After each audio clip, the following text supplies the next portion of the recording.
What is it about stories that makes them worth telling? To answer this, I suppose we must first define, what does the word story even entail? An episodic recount of events? A verbal abstraction of behaviors and images? These are plausible definitions, right? But if so, something as vapid as me fetching the mail from the mailbox yesterday, quickly and without issue, qualifies as a story, does it not? A fragmented sequence of behaviors stored in memory, done to forge the unbearable present of me wanting the mail into the ideal future of me having the mail. Yesterday, I walked to the mailbox, used the key, picked up the mail, and returned home. But even classifying this uneventful account as a story seems wrong somehow. I recounted this story to a friend of mine, and of course, a hint of perplexity carved itself into his visage. He asked me, "I feel like I'm missing something. Is this a joke?" "Why?" I inquired. "Is there something wrong with my story?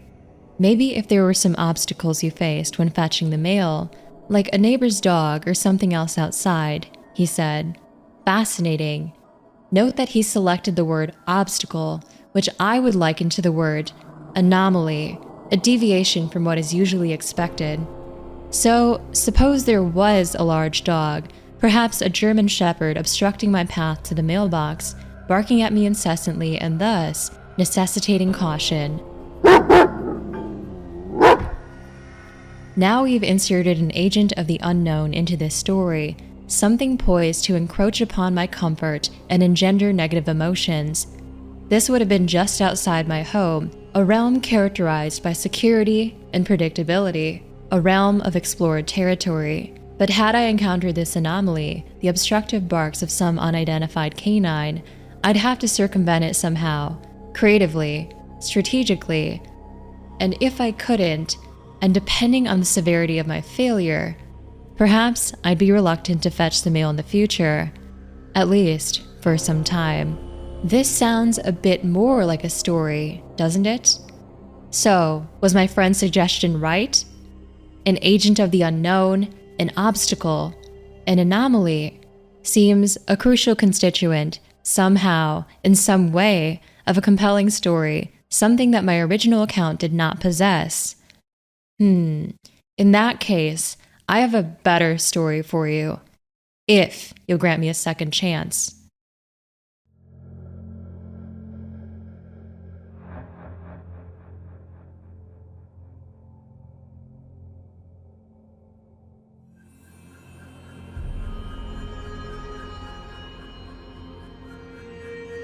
Once upon a time, as I was exploring the vast acres of my uncle's farm at the age of 6, a clearing presented itself to me.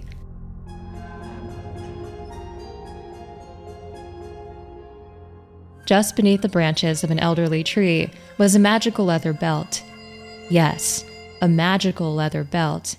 I'd never seen one quite like it.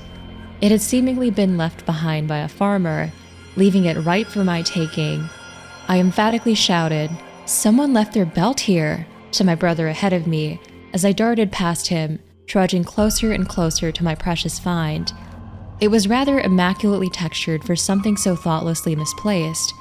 I looked back at my brother as he closed the gap between us, and his countenance spoke to me not only of the wondrous fear coursing through him, but of the apprehension I ought to have felt as well. All at once, I felt my heart ascend to some harrowing new heaven in my chest, its rate accelerating to a sickening presto. I'll pause the story here. Note that at this moment, we have an anomaly, a deviation from the familiar, in the form of a supposedly magical leather belt. Unlike the account of me fetching the mail, which left my friend, and probably you as well, feeling deprived, befuddled, and longing for something new, this story has that something new.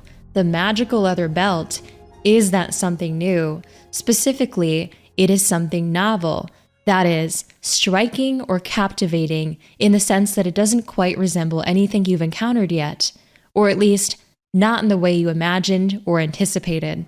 That's why the ambiguity of the magic belt is capable of generating so much intrigue.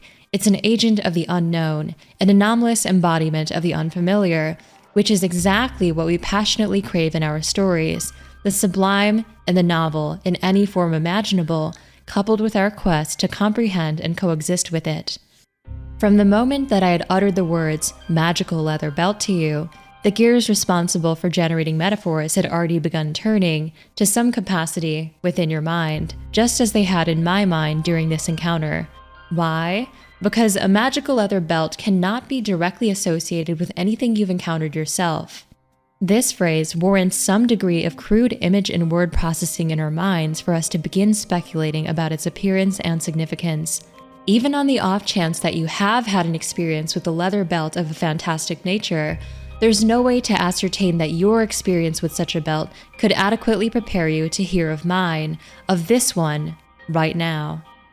So, some assortment of metaphors and images was and is being conjured in your mind using this phrase, and you are registering the magical leather belt as a novel phenomenon. The process of hypothesizing how it may look, how it might be used, and perhaps whether it's a bringer of threat or promise, or neither, is what your mind is occupied with. You may be unknowingly associating the word magical with the words make-believe, fairy tale, or even fake, and such classifications might be urging you to rationalize why it's fake, or in what way my story could continue to unravel to prove your hypothesis right. I'll bet that in your mind, the image of the belt is rather crude right now, lacking in fine detail. You may be likening its magical quality to that of some superhero or a being from various myths or folklores, despite me never mentioning why, how, or in what way it is magical. This is how our brains produce metaphors. They unconsciously associate novel, unfamiliar phenomena with the familiar, the unknown with the known, in an effort to rapidly formulate a map of comprehension.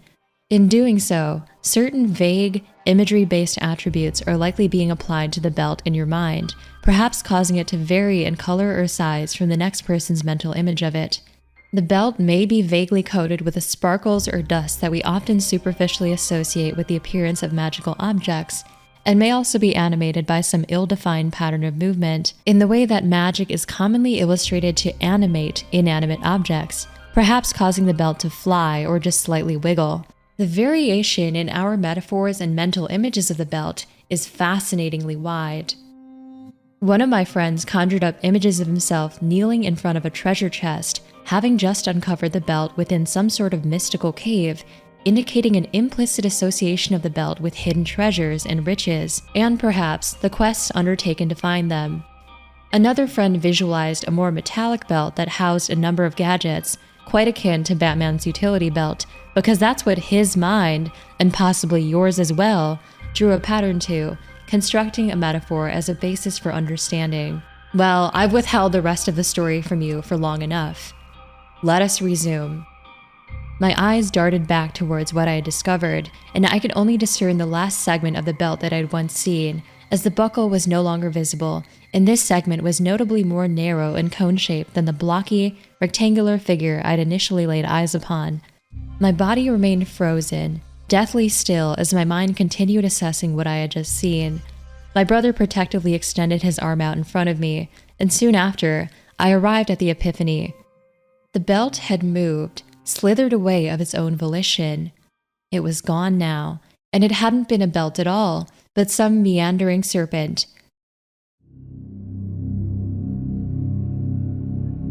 Yes, my brother and I had encountered a large brown snake which, underneath a very peculiar arrangement of shadowy branches, had resembled the buckled structure and beige coloring of a belt.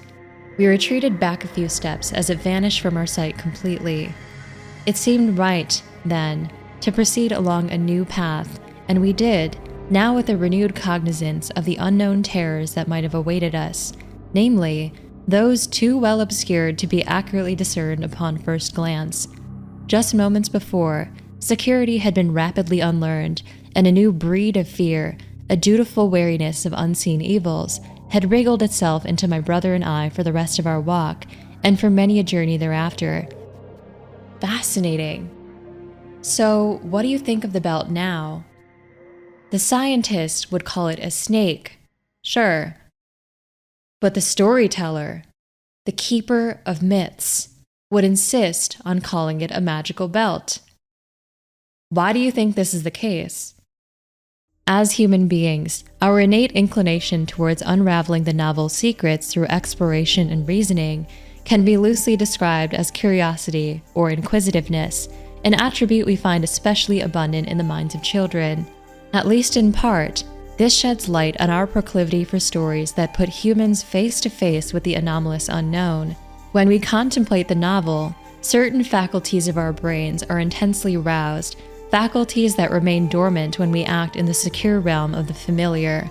That's right. The unknown activates special abilities within you so that the novel may be apprehended or perceived and understood. Think about how you imagine the magical belt. Reflect on its appearance in your mind, on how you first interpreted the word magical, and how that might have dictated the belt's significance or its potential purpose. Your initial map of perceiving it likely transformed as it began to slither away. You may have even deduced that the magical belt was a snake before I revealed it to you explicitly, maybe long before. But how exactly could your brain have done all this?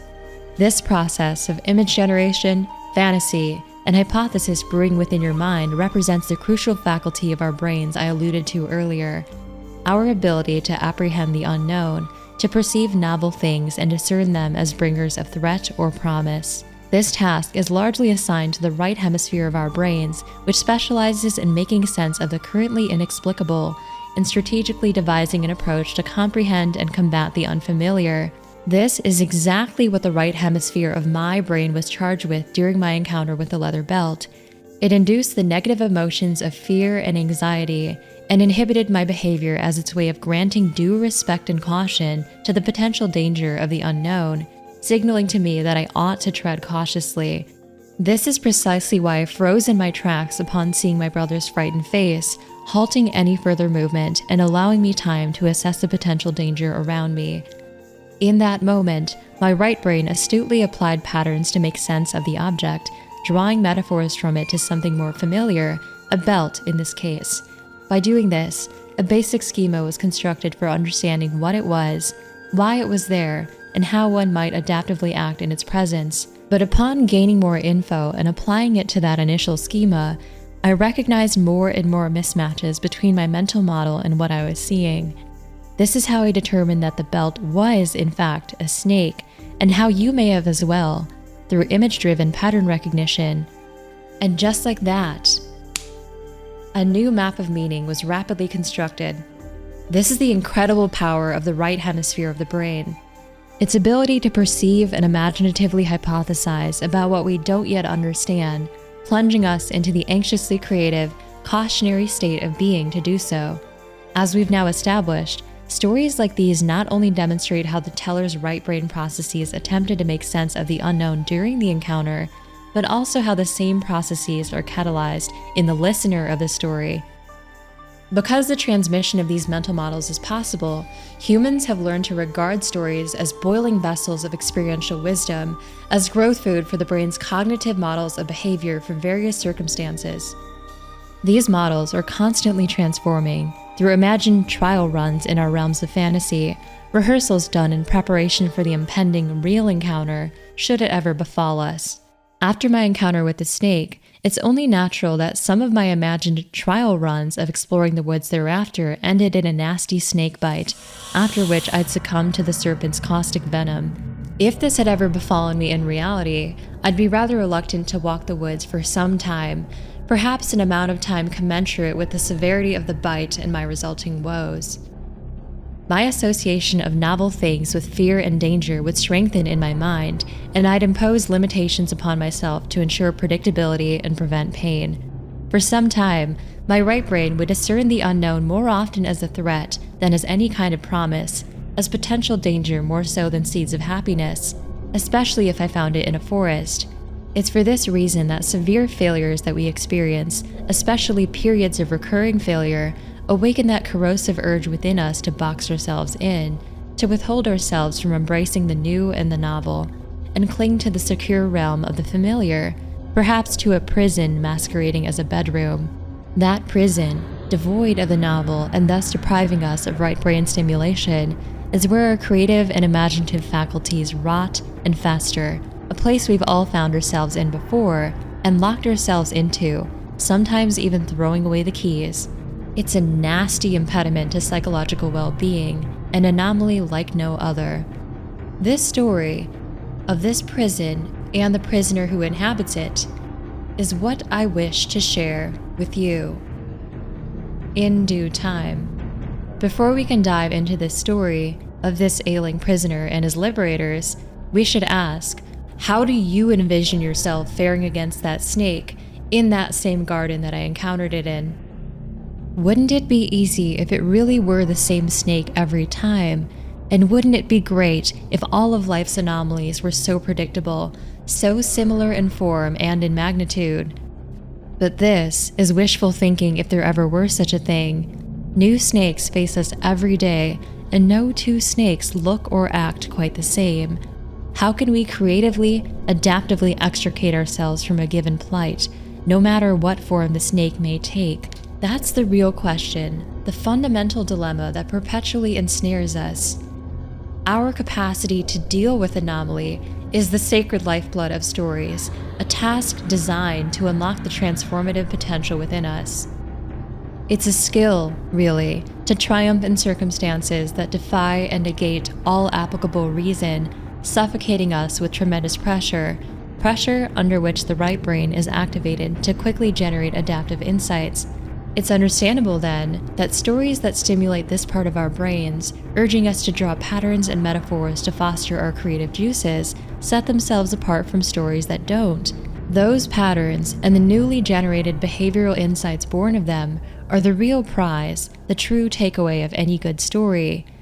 They are the proverbial lessons learned, shared by the person who learned them. That person, be they in a story of winning or losing, comically or tragically, is the knower. The one who departs from the realm of the known, or the realm of explored territory, like one's home, and voluntarily engages with anomalies of the unknown, and returns to recount new learnings to one's people. The term knower, as introduced by the book Maps of Meaning, represents the vessel of experience that navigates these two realms, the known and the unknown. Being a knower in my story of the magical belt, for example, my brother had encountered an agent of the unknown, the snake. He had observed our parents shielding us from danger by extending their arms and ushering us back, so he applied that pattern of behavior to our current plight, shielding me with his arm. He embodied the right pattern of behavior before he even explicitly understood what it was and why it was applicable. In other words, he had gained what's called knowing how info, raw, nonverbal knowledge generated through experience and expressible purely through behavior. In this case, knowing how to protect someone from a snake. Chimpanzees learn adaptive behavioral patterns in a similar manner. Employing a stick as a tool to scour termite mounds for a snack is one example of knowing how ingenuity, and is first embodied by one chimp that generates that creative insight. Upon observing this behavior, other chimpanzees then imitate that creative behavior with the hopes of yielding the desired outcome. The story being told, albeit non-verbally, is roughly, I use this stick to find food. You should do it too. It's very much akin to early tribes discovering and standardizing the protective value of primordial weaponry, such as spears. The generation of such adaptive, knowing how insights is vital to the continual progress of civilizations, and in a broader sense, it helps us understand why we tell stories at all, to learn how to better coexist with anomalies. Knowing how info is largely produced by the right brain. Conversely, the ability to abstractly analyze, give structure to, and make communicable such patterns is accomplished by the left brain, thus extracting the logical and procedural value out of the emotional, creative assessments of the right brain. As more and more patterns are generated by the right brain during encounters with the unknown, and as such patterns are continually structured through the interpretive logic of the left brain, knowing how info is increasingly crystallized into what's been termed knowing what info. This type of info is heavily structured and refined, and can be absorbed without any experiential wisdom. Reading facts about snakes in a textbook would be one example of gaining knowing what info.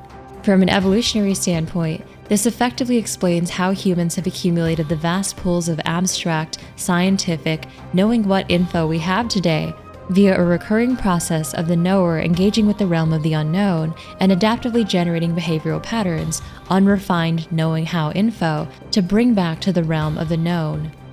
Go, get, return. Over centuries of doing this, people's learnings and prized behavioral patterns would accumulate through this perpetually recurring process, giving birth to and eternally contributing to culture.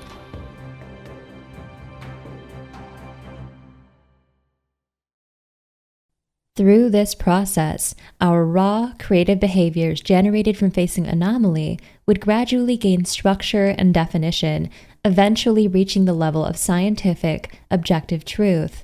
In other words, what began as a vague, nebulous understanding of the unknown would later become structured and rationalized through science. To increasingly crystallize our understanding of the unknown, humans have progressed through a certain hierarchy, each level of which represents one form of abstracting knowledge, each more abstract than the one before it. The hierarchy of abstracting knowing how info into knowing what info looks roughly like this, as diagrammed in the book, Maps of Meaning. By mimicking my parents' behavior to shield me from the snake, my brother had exercised the imitation of adaptive behavior. Through one stage of this hierarchy to the next, the embryonic knowing how info is further structured and refined until it becomes empirically true, so to speak, through scientific systems of hypotheses, experimentation, and classification. When an early tribe first encountered a snake, for example, they would have had no idea what a snake was or what a snake did. The knowing how info, collected from their prehistoric encounters with a snake, was all they knew. Such a tribe would first communicate their learnings in the least abstract way, by imitating the snake through raw behavior, perhaps hissing and wiggling around. They'd emphasize the fear and caution evoked by it and any creative behaviors that helped circumvent the serpent. Through subsequent encounters with snakes, more creative, adaptive insights would be generated and embodied by the tribe, the best of which would emerge as particularly valuable and thus be abstracted into various episodic forms, play, rituals, and dramas, all types of stories, as a way of creatively hypothesizing about the snake's true nature and speculating on how to reliably coexist with it. One drama, for example, might feature an epic mock battle between a tribe member and another who embodies the snake, perhaps representing how one should triumph over the snake through a dramatic showing of agility, strength, and/or cunning. Narratives, then, arise as an even further abstraction of episodically stored patterns of behavior, verbal abstractions, observable without any demand for bodies or human performers. Sounds efficient, especially given that recording the deeds of cultural models, the exemplars of a given society, was notably more important than preserving any other details through episodic forms. Thus, these details, these heroic patterns of behavior, were embodied through characters in the stories of a given culture. A hero, then, is effectively a pattern of adaptive behavior. This information especially was necessarily abstracted into narrative and transmitted to the progeny of said culture. When informed by the increasingly abstracted, yet ill-defined knowing how info of an early civilization, and coupled with the severe lack of scientific knowing what info at the time, narratives fill in the gap between the two using imaginative embellishments, giving birth to myths.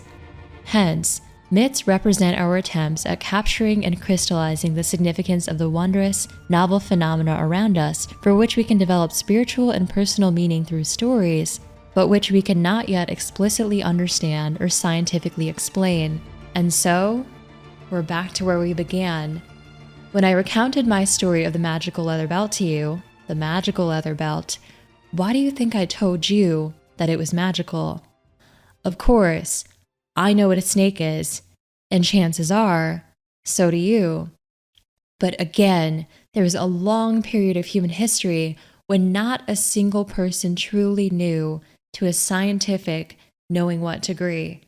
That fascination of what the descriptor magic could imply was preserved by withholding the knowing what info from you. The story in retrospect, then, is perhaps the myth of the magical belt. If I had abstracted the story further by applying the scientifically correct term for the object, calling it a snake from the beginning, what kind of story would that be? A forgettably vapid one, sapped of any potential allure of the novel. Do you see why now? Maybe this will help. Suppose that I was part of this hypothetical early tribe, newly encountering snakes. Also suppose that my brain constructed an image-based pattern between the brown leather waistbands worn by my tribe and the brown snake I encountered in the forest. Then tell me, not knowing what a snake was, could a single soul alive at the time tell me that I hadn't just witnessed a magical leather belt? Wouldn't something so extra mundane be worth contributing to my culture's repertoire of narratives? And wouldn't it also be appropriate to glorify my brother's adaptive behavior of shielding me during this encounter? He'd be a hero of sorts, right? This is how hero myths are born. Let's say that we'd witnessed a snake destroy our crops, and only ever during the nighttime. Note that virtually every early civilization relied heavily upon the sun to cultivate their crops, and would proceed to deify the sun through stories. Sun gods are ubiquitous in the great myths around the world. So naturally, anything that obstructed its fertilizing light, especially snakes slithering through the fields at night, would be demonized. Then suppose my brother slew the snake at dusk with his spear. Not knowing what the sun or a snake was at the time, would we not feel divinely obligated to record a myth of a heroic sun god embodying my brother's pattern of action, battling a terrible dragon every night, vanquishing the darkness, and ushering in the morning sunlight to ensure a bountiful harvest for our people? By the way, this myth already exists and has been recorded before, tens, hundreds of times, with rather minimal variation across a multitude of early cultures. Is it really much of a surprise? This shows us the magic of metaphors and the power of myth, a form of abstracted knowledge in between knowing how and knowing what info. There's immense value in myth for this reason. They represent a fundamental human desire to find meaning in the unknown, in the infinitely wondrous fires of the novel. But it seems that these fires have been, and are still being, slowly, systematically extinguished by the highest levels of abstraction. Why do I say that? Well, consider this. History tells us, cross-culturally, that which cannot be scientifically rationalized to the extent we do today, but still proves itself indispensable to one's lived experience, like the fertilizing sun in such a tribe, is fair grounds for deification, striking people as a gift so divine that it warrants their spiritual investment.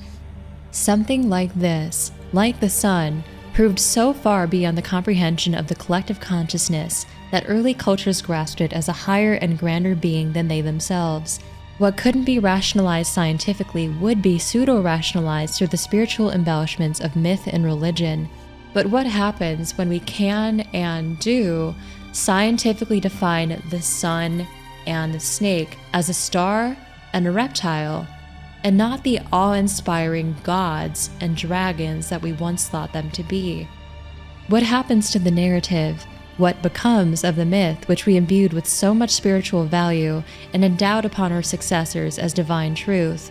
This is the danger of making everything known in an empirical sense, the danger of interpreting all phenomena through the rational, empirical lens, the danger of diminishing wonder. Is this not a spiritual ailment that we've cast upon ourselves? Have we excised all the curiosity out of our lives through our endless quest to explain it all away, rationally, empirically? Rationalism and empiricism, and the scientific approaches promulgated by them during the Enlightenment, have revealed how predictable our world truly is, at least in a metaphysical sense. At this time, and still more harshly today, the storied, novel phenomena of myth and religion were being examined under a new magnifying glass, penetrated from an angle that hadn't truly existed yet. Any miraculous happenings previously attributed to god and hero figures of myth and religion were now subjected to the ice-cold scrutiny of rational thought. While it's true that many of the Enlightenment's biggest names, like Sir Francis Bacon, René Descartes, and Isaac Newton, demonstrated a brilliant awareness of how to reconcile, or even marry, divine belief and scientific thought, harmonizing the two rather than segregating them, it was their methods and learnings, and those of others, that, when employed by skeptics and less devout thinkers, actually accentuated the divide between rational, empirical thought and one's capacity to believe, to have faith. The rigid constraints of Newton's laws of gravitation, for instance, proved the fantastic feats described in myths and sacred codes, what we'd call divine miracles, to indeed be impossible, exposing our once thought earthly paradise as a dull, finite womb bound by natural metaphysical laws that we could, and inevitably would, exploit for material and capital gain however possible. The gods we conceived of have long been in danger of being rationalized out of existence, and the hero kings of myth and folklore are all too often dismissed as characters of children's stories. The aura of wonder that permeates our vast pools of myth is waning ever more in our materially and mechanically obsessed world. Unless we fuel that dying wonder with our own faculties of imagination. Yes, through the creation and absorption of stories and art, we still chase after that wonder, ravenously so. We can discover that imaginative enrichment somewhere in between the raw knowing how and the refined knowing what, in narratives, myths, and literature, where the snake in the garden manifests through whatever guise it must to spark chaos and growth, threat and promise. In the nourishing realm of fiction, new anomalies spark all the fantastic wonder that one imagines them to, as the answers aren't restricted by the rules and laws of material reality. So you now know why I cherish stories like that of the magical belt, why I insist on telling it that way. Let's ask the question one more time then. What is it that makes stories worth telling? They offer imaginative, metaphorical avenues to spiritual enrichment. They are capable of cultivating meaning in a world that makes it increasingly difficult to do so, during an age where money, image, numbers, and other superficialities of life are championed more than ever before, with their drab devices only amplifying that caustic quest for material nothingness. There is a battle taking place amidst the collective consciousness of our age, a battle between the infinite vitality of imagination and the finite, oppressive shackles of reason, where the emotional, creative metaphors of narratives and myths are criticized and measured for objective value. If we consider how these two types of knowledge are formulated, this clash represents the dissonance between the unrefined, wonderfully weird conjurings of our right brain and the highest degree of abstract structuring granted by our left brains, again mirroring the historical process of how knowing how info of the right brain was continually structured and assigned increasingly abstract meaning through the left brain. From the perspective of this hierarchy, reason has undermined all forms of knowledge beneath it, everything less abstracted and rationally correct than itself. What's more, though, is that the same hierarchy, as insisted upon by the author of Maps of Meaning, also mirrors the stages of developing knowledge within the individual as one grows older, which itself tells another story, and a much more personable one at that. As a young child, imitation, play, and ritual might involve him wearing a hat, cracking a whip, and claiming to be Indiana Jones. He might engage in dramas with friends, who assume the roles of villain performers, in which he'd explore a cave, heroically escape traps as a way of embodying his understanding of adaptive behavior, and emerge victorious. The proclivity to imitate heroes especially, the yearning to adapt their adaptive insights for oneself, is made apparent everywhere around the world and through every medium of storytelling imaginable. A young boy dressing up as his favorite professional wrestler, copying his expressions and gestures through raw behavioral mimesis. A young girl watching Deborah Morgan on Dexter or Karen Page on Daredevil, inundated with surges of adoration and aspiration, perhaps conceiving her own dream of becoming the next legendary detective. It's no surprise, then, that adolescents conjure up myth-like embellishments to agonize figures they deeply adore. And they do this all the time. To them, their favorites can beat anyone at anything that they do, and they won't hear any different, again indicative of the massive capacity for imaginative exploration exhibited by kids. In their minds, these heroes, their models for imitating creative, adaptive behavior in the face of anomaly, are essentially boundless in their abilities. Hero figures aren't merely limited to people either. I can recount my own obsession with dinosaurs, specifically the Spinosaurus, for some time, during which I hypothesized that the beast was capable of flying with its massive sail and believed it to be true.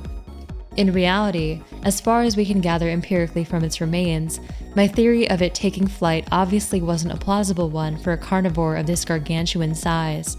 It was predominantly an aquatic creature, consuming mostly fish.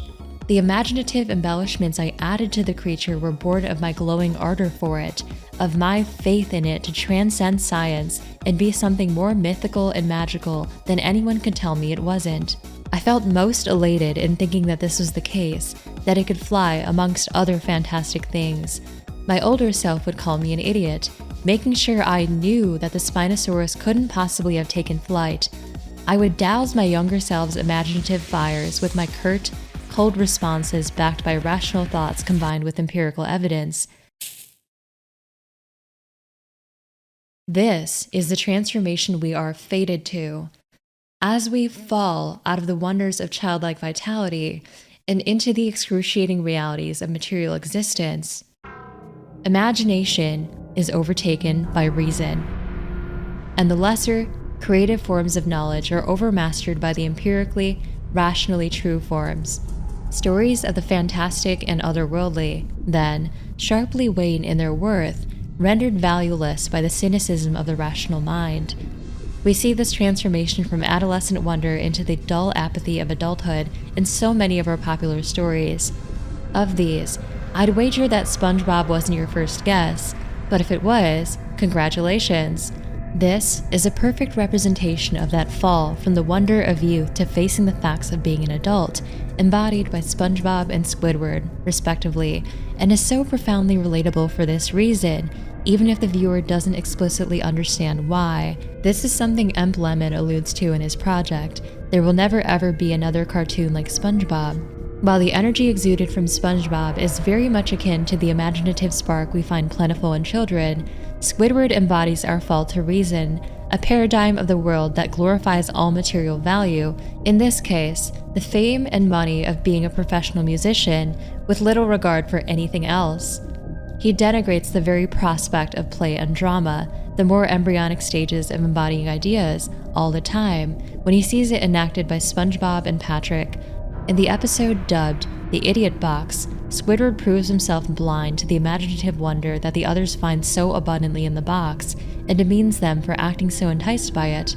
He finds zero value in their childish musings, behaviorally embodied patterns of creative action, and deems them a waste of time.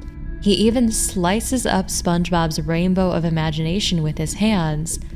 This is quite possibly the most literal representation of childlike imagination being trammeled by reason, or more precisely, the emergence of the conscience, the Freudian superego, inhibiting the behaviors of an adult and projecting that oppressive inhibition onto others.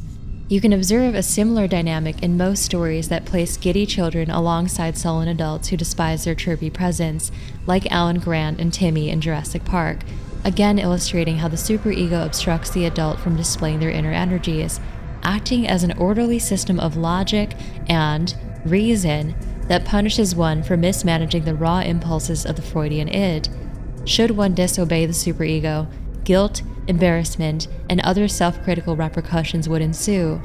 We again see the system of codes projected onto others here, as Alan Grant scoffs at and disparages the childish zest exhibited before him. His superego simply can't tolerate it.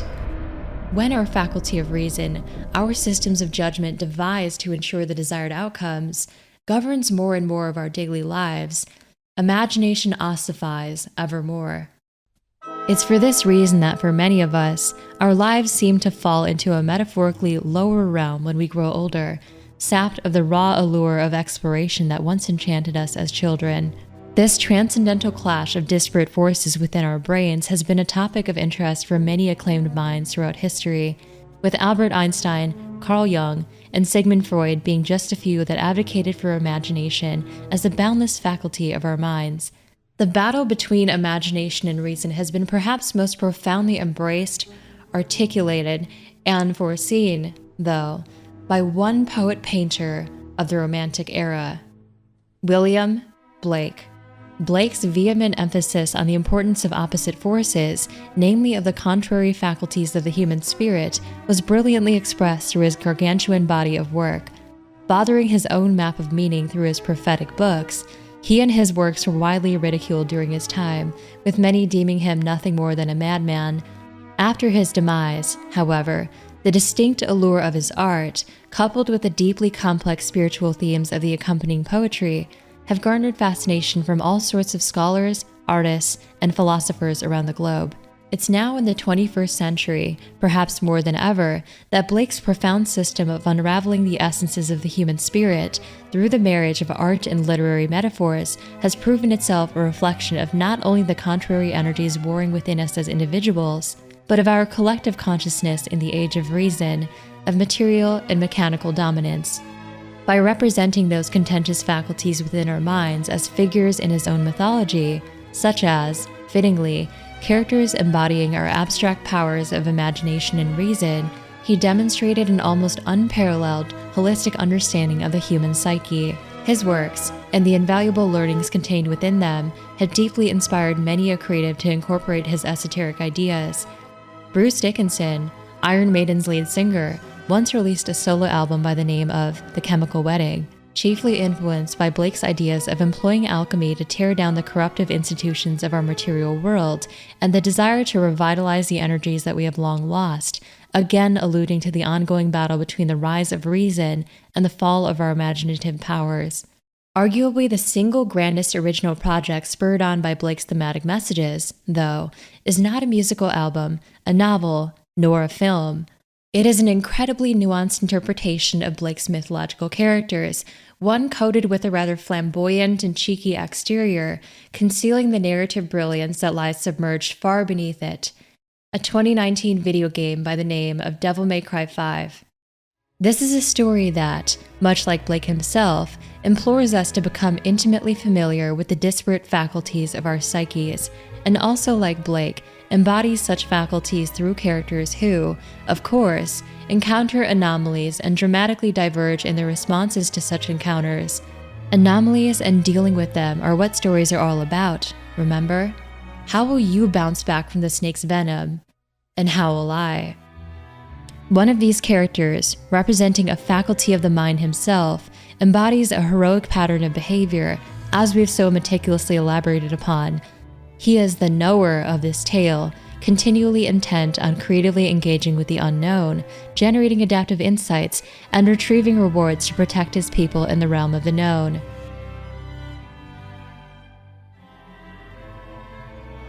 But he is struck by an anomalous, ambiguous force, and falls from grace thereafter.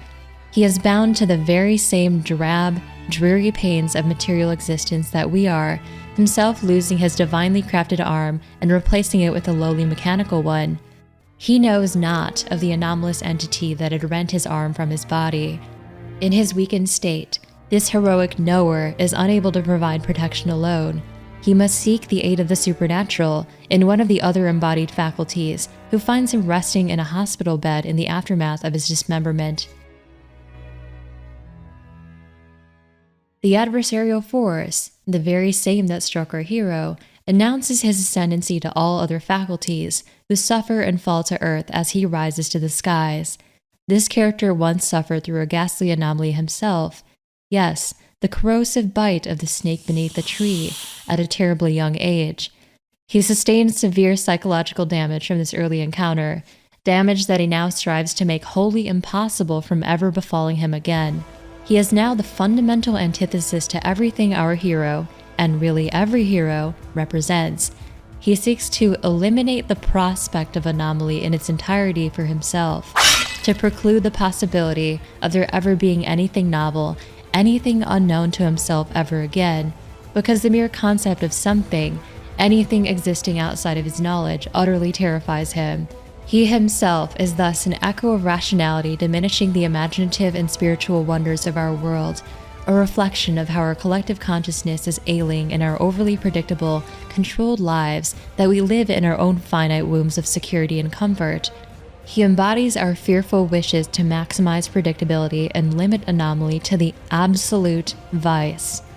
He simply cannot bear the idea of ever having to apprehend something new beyond his finite consciousness ever again. To attain this goal, he aims to ascend to the throne of omnipotence to ensure that an eternally protective womb, devoid of the novel, can house him forever. He is the prisoner I spoke of, and this womb is his prison.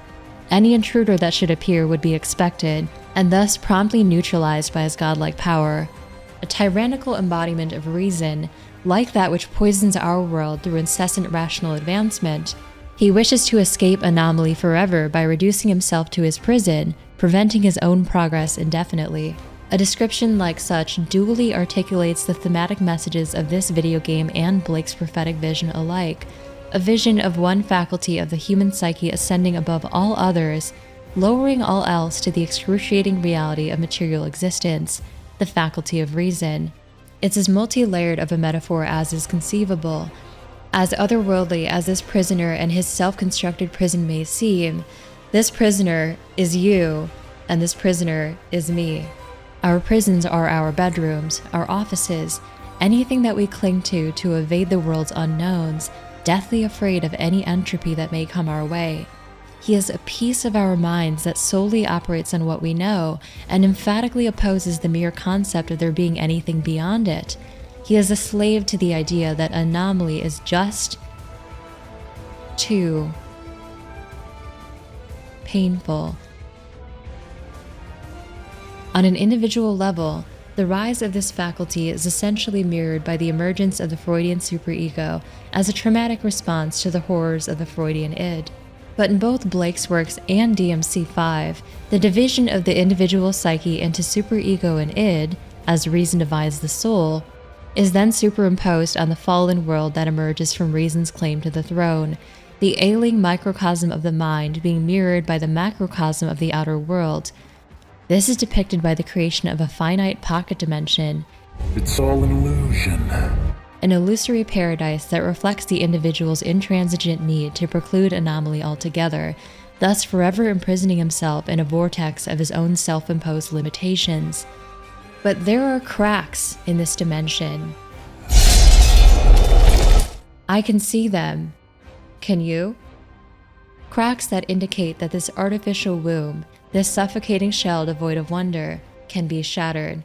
And as Blake himself asserts, just as Devil May Cry 5 does, imagination is the key out of this finite hellscape. The faculty of imagination, as embodied in DMC5, unleashes the buried wishes and desires of the divided psyche, conveying to the individual, and to us, its revitalizing potential. Imagination is capable of extricating us from the left brain, the logical, reason-bound hells we confine ourselves to, and reawakening our right brains with the hope of promise and not solely fear upon encountering the novel. Yes, it's rather complex to grasp at first, but this is just the beginning. The duality here of heroically embracing chaotic anomalies to reap their benefits versus seeking to abolish the unknown altogether to ensure predictability is the crux of this immensely moving tale. For a game so widely cherished for its more obvious fortes, its practically unrivaled technical and aesthetic prowess, I find its thematic messages to be abhorrently underrated, underappreciated to a degree I just can't stand. Given the deeply complex nature of the game's esoteric influences, players can't really be blamed for this either. The game doesn't make much of an effort to instill a sense of curiosity in this regard. But my God, when its esoteric influences are reconciled with the story at large, Devil May Cry 5's narrative blossoms into something else entirely. It can no longer be trivialized as a wacky wahoo adventure. It becomes an amalgam of creative expression so tangible in its ardor and so richly imbued with theological and folkloric themes. I would even go so far as to say that this narrative, when received in its absolute entirety, could very well be deemed a contender for the greatest narrative in gaming history.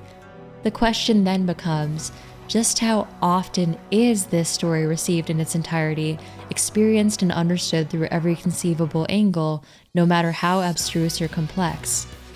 As far as I can tell, about as frequently as Virgil uses guns. But that changes right now.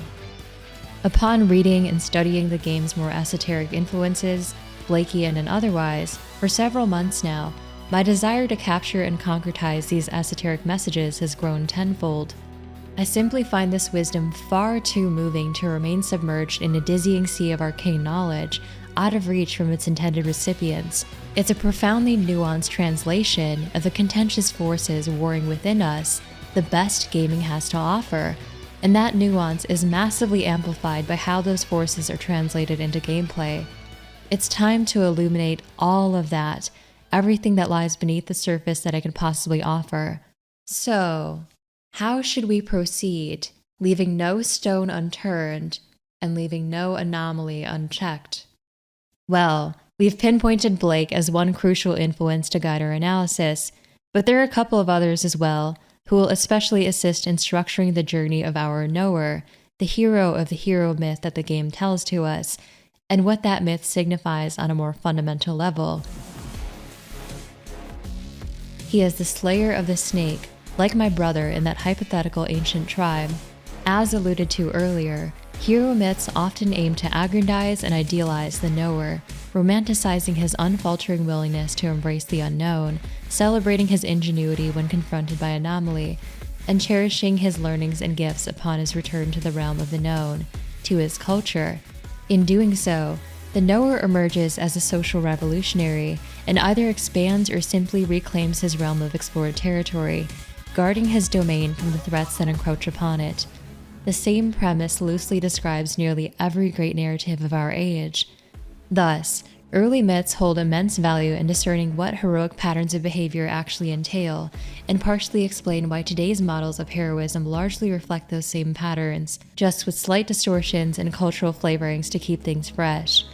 Perhaps due in part to the largely similar process of apprehending the novel and slowly abstracting it into episodic forms, these creation myths around the globe are remarkably similar in their overarching messages and even in their fundamental structure. A number of scholars have aimed to capture and reify these cross-cultural similarities, refining the core themes that seem to transcend any ethnic or cultural variations. It's safe to say that among the many, Joseph Campbell has certainly cemented himself as the single most prominent and influential figure of his creed. He's perhaps most widely distinguished for his works, The Hero with a Thousand Faces, and his series, The Power of Myth. The former can be described as a shrewd juxtaposition of heroic motifs from folklore and myths of various peoples, and an attempt to distill the crucial constituents of each into one discernible structure.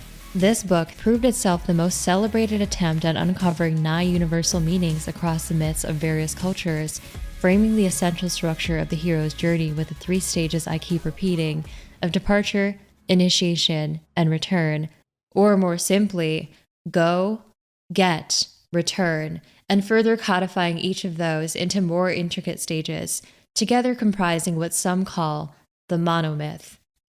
Despite his fair share of critics, who have tried piercing holes in his systematic approach, some attributing his finds to source selection bias, and others who see his codified stages as a trivialization of folkloric differences, his efforts have shone through, brilliantly so.